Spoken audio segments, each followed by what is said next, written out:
भारतीय नागरिक सुरक्षा संहिता की सीरीज में चैप्टर नंबर 14 हम लोग पढ़ रहे हैं, जिसमें कोर्ट्स के ज्यूरिसडिक्शन की बात होती है और वहीं पर पुलिस के ज्यूरिसडिक्शन की भी बात हो जाती है। 197, 198 हम लोग पढ़ चुके हैं, उससे रिलेटेड क्वेश्चंस हम लोग देख चुके हैं, जो जुडिशरी में भी पीछे कई बार आए हैं, उन क्वेश्चंस को हमने देखा। और आज की सेक्शन में बारी रहेगी 199 बीएनएसएस की।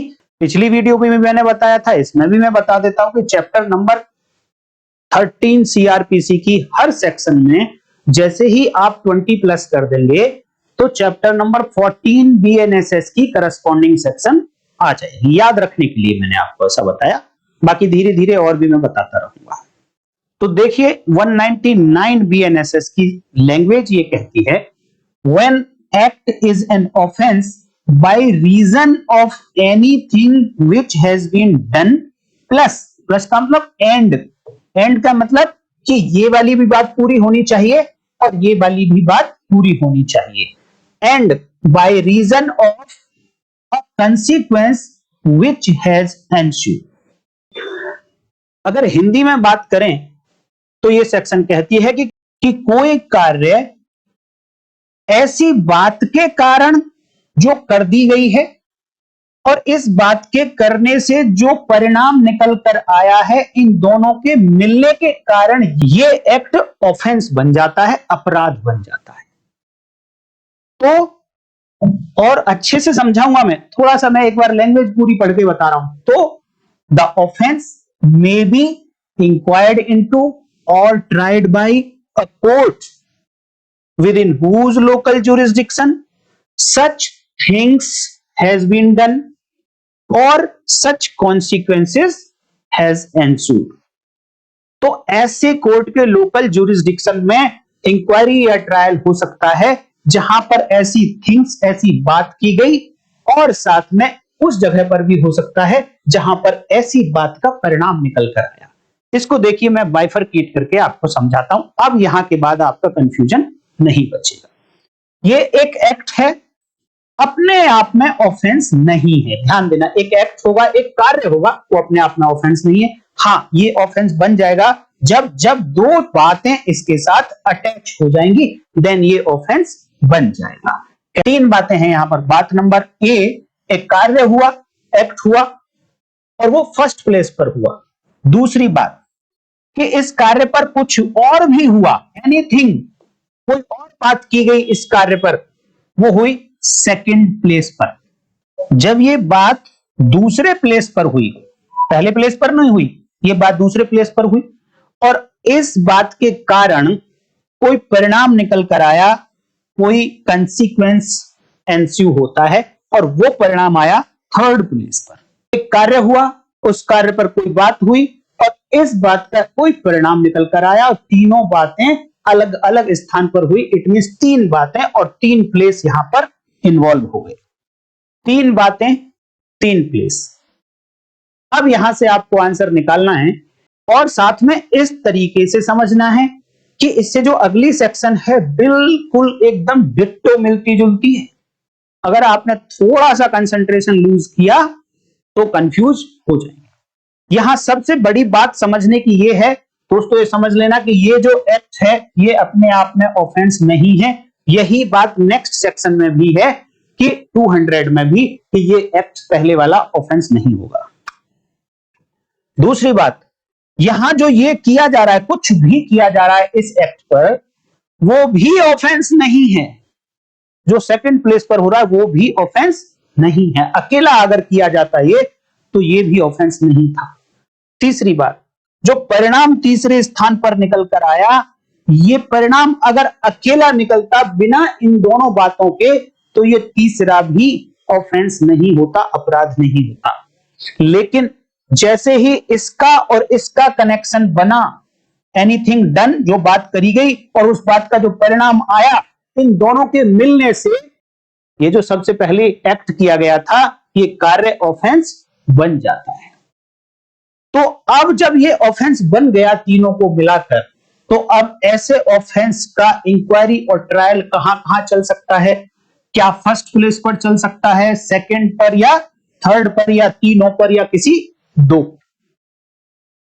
तो आप क्लियर कट अपने माइंड में बैठा लीजिए कि इस फर्स्ट प्लेस पर ट्रायल चलेगा या इंक्वायरी चलेगी या नहीं चलेगी, इसके बारे में सेक्शन 199 कोई बात नहीं करती है। आप ये अपने माइंड में बैठा लीजिए। सेक्शन 199 ने कहा कि या तो ट्रायल या इंक्वायरी सेकंड प्लेस पर चलेगा जहां पर कुछ भी किया गया इस एक्ट पर, या फिर ये ट्रायल चलेगा इस तीसरे स्थान पर जहां इस बात के करने का परिणाम निकला, या फिर यहां चलेगा। और साथ के साथ इस सेकंड प्लेस पर ही एफआईआर हो सकती है या फिर इस थर्ड प्लेस पर भी एफआईआर हो सकती है। ये सेकंड प्लेस जिस कोर्ट के जुरिस्डिक्शन में आता है उस कोर्ट में इंक्वायरी या ट्रायल चल सकता है।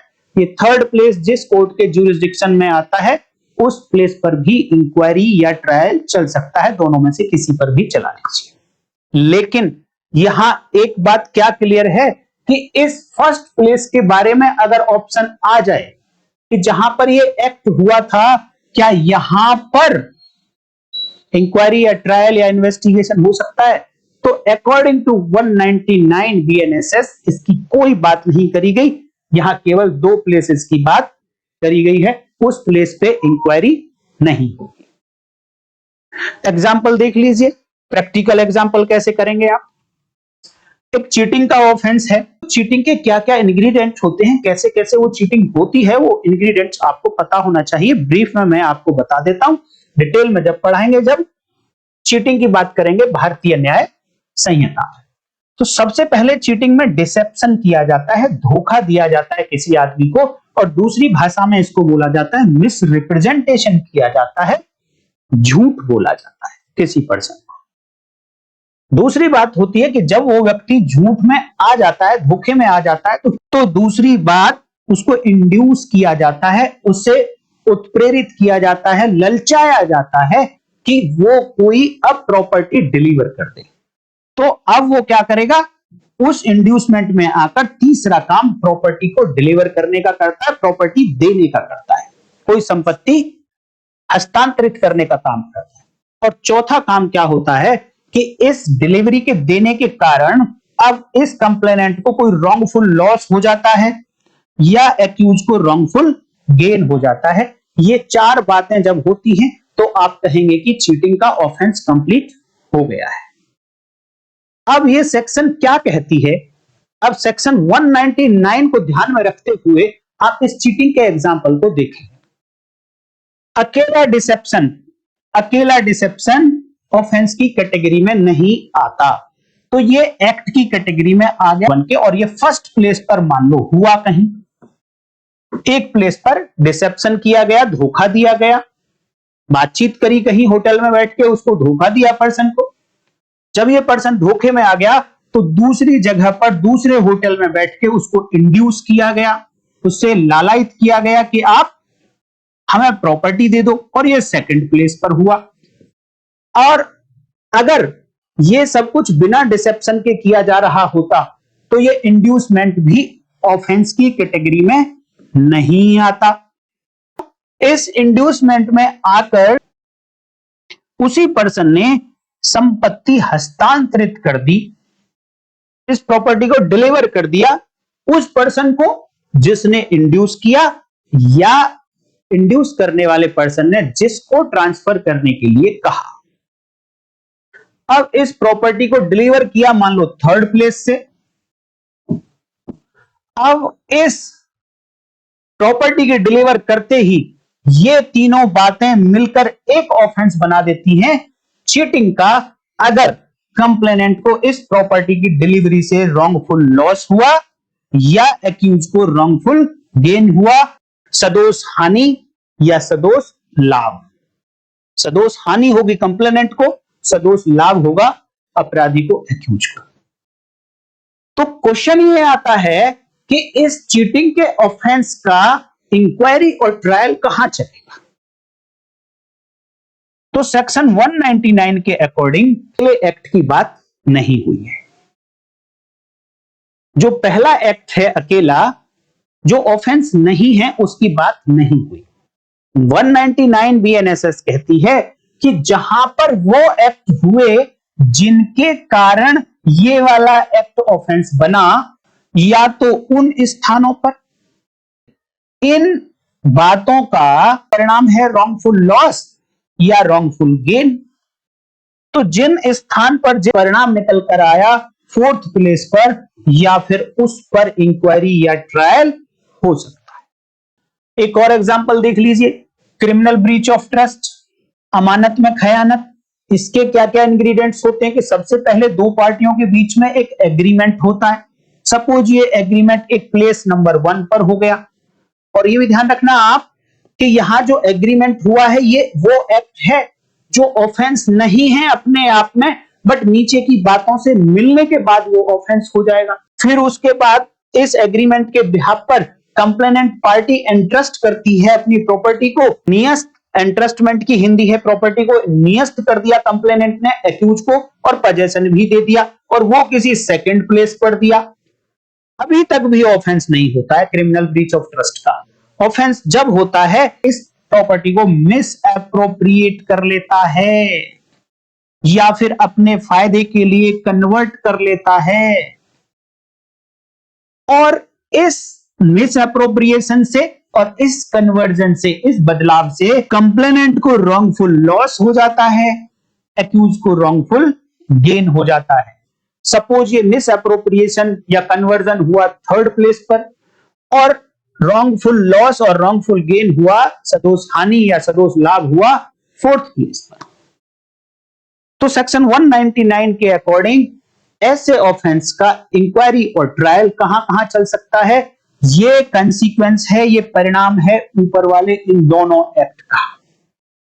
तो जहां पर रॉन्गफुल लॉस हुआ कंप्लेनेंट को, जहां पर रॉन्गफुल गेन हुआ एक्यूज को, उस प्लेस पर भी इंक्वायरी या ट्रायल चल सकती है। उस प्लेस पर ज्यूरिसडिक्शन रखने वाली कोर्ट में इंक्वायरी या ट्रायल चल सकता है। और जिस बात के कारण ये परिणाम आया, जो क्या था, entrustment, misappropriation of property, conversion of that property, जिस प्लेस पर ये हुए उस प्लेस पर भी इंक्वायरी या ट्रायल चल सकता है एज पर सेक्शन 199 बीएनएसएस। पर ध्यान रखना कहां नहीं चल सकता एज पर 199, जहां पर पहला एक्ट हुआ जो अपने आप में अकेला ऑफेंस नहीं था। 199 के अकॉर्डिंग यहां पर इंक्वायरी या ट्रायल नहीं चल सकता। बट अब मेरा क्वेश्चन ये है कि क्या किसी और सेक्शन के आधार पर, यहां पर जहां पर ये एक्ट हुआ, पहले वाला एग्रीमेंट हुआ, क्या किसी और सेक्शन के आधार पर इस फर्स्ट प्लेस पर इंक्वायरी या ट्रायल चल सकता है? तो जब पिछली सेक्शन मैंने 198 आपको पढ़ाई थी, तो वहां क्लॉज थी सी, और सी क्लॉज में यह लिखा गया था कि when any offence consists of several acts, several act से मिलकर कोई एक ऑफेंस बनता है। जैसे कि क्रिमिनल ब्रीच ऑफ ट्रस्ट है, कितने सारे एक्ट से मिलकर क्रिमिनल ब्रीच ऑफ ट्रस्ट बना, और ये सारे के सारे एक्ट अलग अलग प्लेसेस पर हुए हैं। जैसे कि क्रिमिनल ब्रीच ऑफ ट्रस्ट में मैंने अभी दिखाया, तो सेक्शन 198 उसकी क्लॉज सी, उसके अकॉर्डिंग ये कहता है कि ये जितने भी एक्ट से मिलकर बनता है ऑफेंस, ये एक्ट जिस जिस प्लेस पर होंगे उन सभी प्लेसेस में से किसी भी स्थान पर इंक्वायरी या ट्रायल चल सकता है। इसका मतलब क्रिमिनल ब्रीच ऑफ ट्रस्ट में जिस प्लेस पर एग्रीमेंट हुआ था, उस प्लेस पर अगर इंक्वायरी और ट्रायल चलाना है तो सेक्शन 198 क्लॉज सी के अकॉर्डिंग चल सकता है, 199 के अकॉर्डिंग नहीं चल सकता। अब आपको मैं ना एक क्वेश्चन देकर छोड़ देता हूं, इस क्वेश्चन का जवाब मैं आपको अगली वीडियो में दूंगा, बट आप लोगों से इसी वीडियो में कमेंट करके चाहूंगा, इसी से कनेक्टेड है, पर थोड़ा सा आप ध्यान रखिए। क्वेश्चन ये होगा कि कौन सी सेक्शन के अकॉर्डिंग इस एग्जाम्पल में इंक्वायरी या ट्रायल चलेगा। एग्जाम्पल क्या है देख लीजिए। एक पर्सन है A causes grievous hurt to B at Connaught Place Delhi, B was shifted to hospital at Daryaganj Delhi. ये एग्जाम्पल कहता है कि एक पर्सन है ए, इसने बी को गंभीर चोट पहुंचाई, कैनॉट प्लेस ज्यूरिसडिक्शन में।